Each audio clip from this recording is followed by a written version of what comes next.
I do want to see negotiations between Russia and Ukraine. They've come together over grain supplies. They've come together over other issues. They can do so again.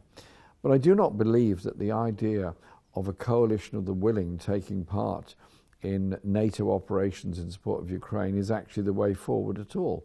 All it will do is encourage Russia to up the ante on its side and bring in even more troops and more forces and drag in weapons from India and China, as NATO will drag in weapons from all over the West. We're setting up for a major and very, very dangerous confrontation with nuclear weapons on both sides.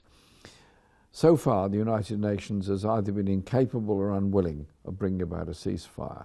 The late Pope Francis tried very hard, the African Union tried very hard, President Lula tried very hard, and others. I think what we need is a global intervention, a diplomatic global intervention, to get a ceasefire, to get a pullback on both sides, so that the people of Ukraine and of the border area of Russia can live in peace. The future of a war in Europe is appalling, and so let's work on that. And the British role in this has not been a good one. In April 23, when there was a real possibility of a ceasefire, Boris Johnson intervened to make sure there wasn't one. And Boris Johnson's involvement was wholly to encourage Ukraine not to come to an agreement with Russia at that stage, but to continue the war. And he promised an unlimited supply of British weapons. I hate the war, I hate the killing, and I hate the rhetoric and the language that goes with it. I want to see peace there. The people of Ukraine, the people of Russia, are not going to achieve anything if this war carries on. It has to stop. The fighting has to stop. The killing has to stop. And there has to be an agreement. It can be done, but it's got to be done very quickly. We launched Your Party because I think the people of this country need to have the opportunity of supporting and working with an alternative to the three main parties in Parliament, all of whom essentially follow the same economic agenda, the same social agenda, and equally importantly, the same international agenda. And so I think there's a need for an alternative. So we decided to launch Your Party, set around the principles of social justice in this country, public ownership of major services and utilities, adherence to net zero targets by 2030, a society based on equality and human rights, and crucially, an international strategy that's dedicated towards peace, not war, and support for the people of Palestine, as well as reining in the arms trade and the arms industries around the world. In this country, Nigel Farage and the far right are quite powerful. They're even more powerful in France and Spain, Germany, Italy, Austria, all over Europe.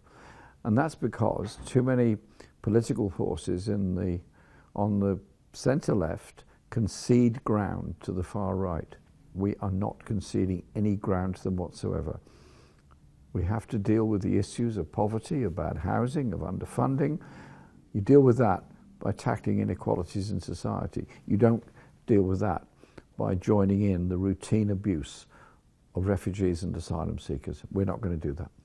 The Labour vote was 34% at the last general election, which was a very low percentage for a winning party. And in terms of actual votes cast, even less than Labour achieved under my leadership in 2019. Labour support has now slumped, according to the latest opinion poll, to less than half that figure. It's now at 16%. And it looks to me like it's going to be going down further. So I don't think there's any danger of splitting the Labour vote. I think when we are campaigning and in operation, there will be an even bigger fall in the Labour vote towards us. Well, the mainstream media will always attack anyone that proposes any radical alternative. I've been personally attacked for many years by the mainstream media, and in particular during my time as leader of the Labour Party, when the most disgusting, disgraceful and foul allegations were made against me. And we carried on. We carried on with our public meetings, our rallies and our social media message. And to some extent, You can bypass the bile of the right-wing media by direct appeal to people, but only to some extent.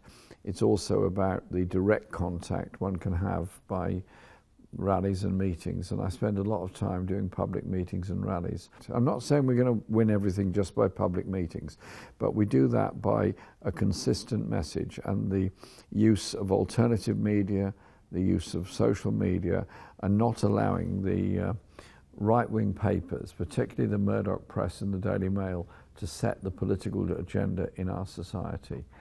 They've gone complaining about refugees and boat people for years, even though there's actually a very small number of them. They've complained about them for years. How surprising that now some opinion polls show immigration to be the biggest issue facing British people. It's not.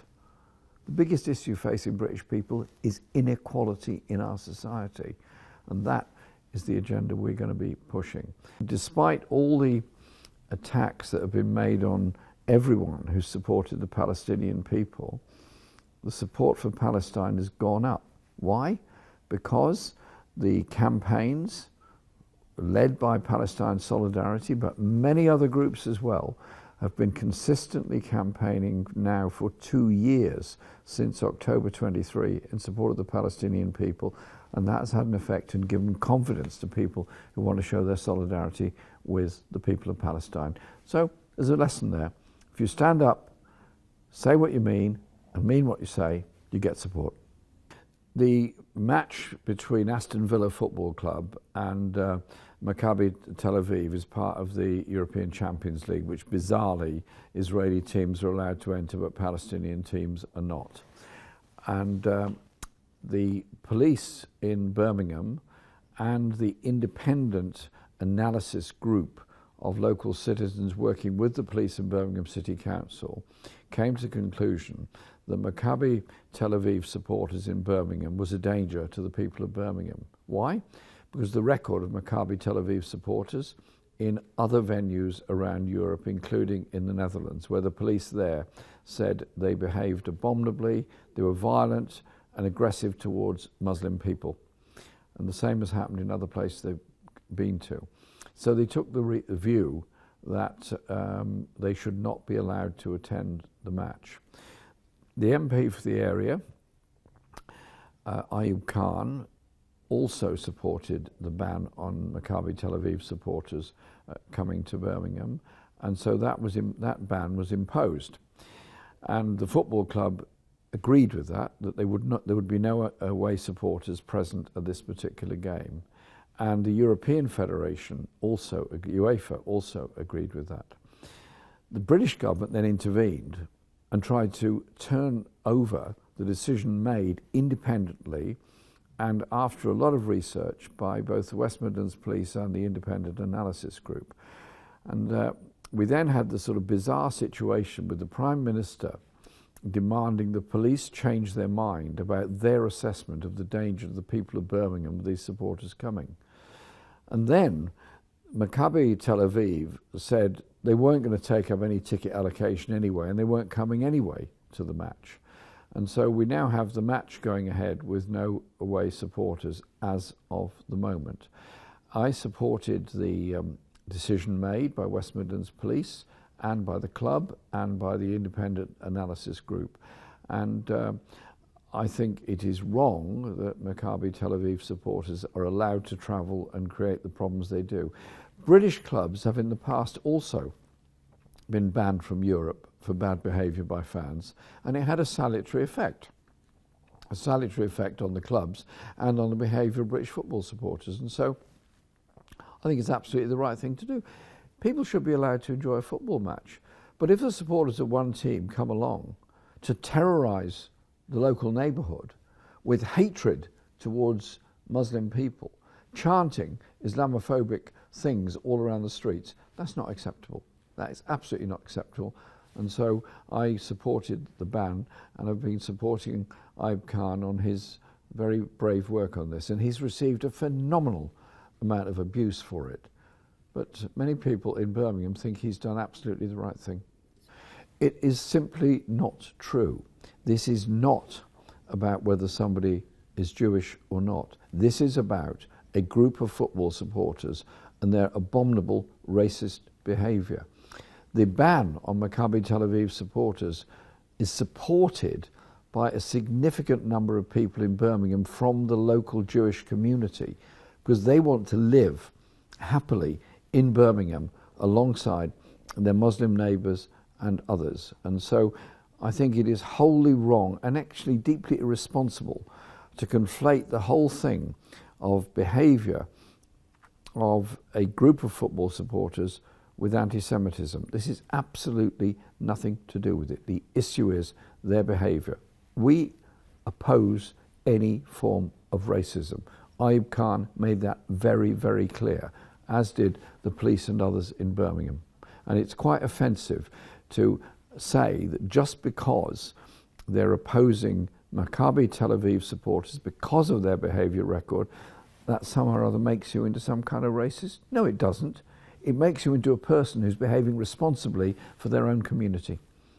Well, the decision made by Trump and the others in the agreement going forward is confused and confusing, because it seems to me that Israel will still have a presence in Gaza, and Hamas has signed up to this agreement, which apparently signs up to them having no role in the future. I'm not quite sure what that means or how that's going to come about, but I do think we need to ensure that the future of Palestine, be it Gaza, the West Bank or anywhere else, actually lies with the Palestinian people. This is a sort of colonial era type of settlement, if you like, that's being imposed on the people of Gaza. And as I pointed out yesterday in the House of Commons, there's been beyond 20 Palestinians killed every day in Gaza since the alleged ceasefire was announced by Israeli attacks, either by air attacks, drones, or ground attacks. And so I think we have to recognise also that despite everything over the past 2 years, local government in Gaza has actually survived. The towns, the boroughs, the communities have elected officials who've been doing their best to deliver health care, public health and water and all the things that people need. They should be the people who are centre stage in the reconstruction of Gaza, not Bechtel and big companies like that being brought in by the USA. It's the people of Palestine that should decide on their own reconstruction. There's going to be, hopefully, democracy in Palestine. Hopefully the people of Gaza will be able to decide on who their elected representatives are in the future. Put it quite simply, Tony Blair should have no role whatsoever in Gaza or anywhere in the Middle East. His record of the war of Iraq, his record on supporting big business all over the world, his record on making millions of pounds since leaving office, doesn't make him fit to decide on the future of the people of Gaza or anywhere else. He should simply have no role in it whatsoever. Britain's role in all this has been appalling. The whole British history of the Palestinian people and Gaza and the West Bank has been appalling, from the Balfour Declaration onwards. And the continuous supply of weapons, military intelligence, overflying of Gaza, security support for Israel and use of the Royal Air Force bases has been very, very damaging to the interests of the Palestinian people. Only after a lot of pressure did the British government suspend some of the arms licenses. Only after a lot more pressure did they finally suspend the overflying of Gaza. But Britain is still supplying crucial components for the F-35 jets. Britain is still supplying arms to Israel. And so I think Britain's role has been frankly appalling. From the day when Starmer opposed a ceasefire and announced that denial of water and food to the people of Gaza was legitimate to Israel's self-defense, which actually is a war crime to do that, all the way through to now, I do not think Britain should have any military role in Gaza whatsoever. I do think Britain should pay what it can to support the reconstruction of Gaza, but above all, to support the provision by the United Nations through UNRWA of food, of water, medicine, education, and all the other things that the Palestinian people need. And if there is to be some kind of stabilizing operation in Gaza, that has to be done with the agreement of the people of Gaza and has to be drawn from other countries that have not been complicit in Israel's occupation. Zoran Mandani's campaign in New York is hugely significant, obviously, primarily for the people of New York, particularly the poor people in New York and what is an incredibly divided city where the wealth of Manhattan does not extend to even the inner suburbs of New York, and the levels of poverty and dislocation in society are huge.